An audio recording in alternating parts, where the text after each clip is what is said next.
Most wanted to thank the Nevada team, number one, they got here.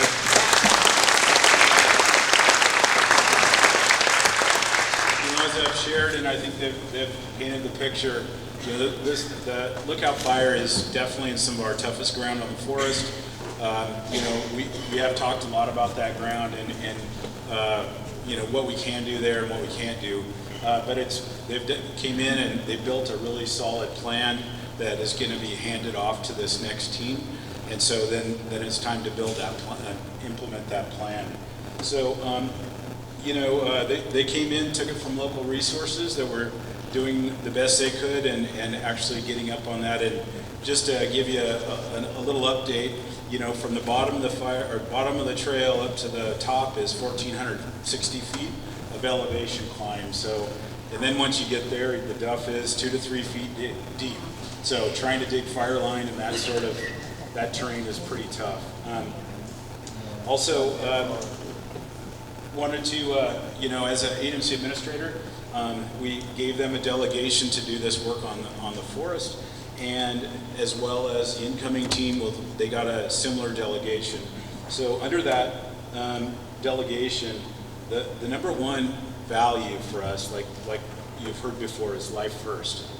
And we really take that as a serious consideration. Everything else is secondary to that. And so that also helps us make some risk-informed decisions about what we do and what we don't do, and then where we engage. And so really wanted to highlight that. I won't go through this, but as an agency administrator, we give a kind of our leader's intent with specific items we want teams to consider. And I won't go through this 4-page document because it's way too warm in here. But I would say that a couple of things, again, first and foremost, life first. The second one is minimize acres burned and keep the fire on Forest Service land. Really, really important, and we've been striving since the beginning to do that. And then also work with, I haven't seen them, but Oregon Department of Forestry is a very strong partner of ours. There we go. Good to see Mike. We've been working with them since day one to order equipment as fast as we can to get in there and start building line using local resources for that line construction. And then a couple of the other ones I wanted to highlight. Communication. Since we began this, every communication we have with the teams is about open and transparent communication with all of you. And so our public affairs group, wherever Rich is, and his team, there you go.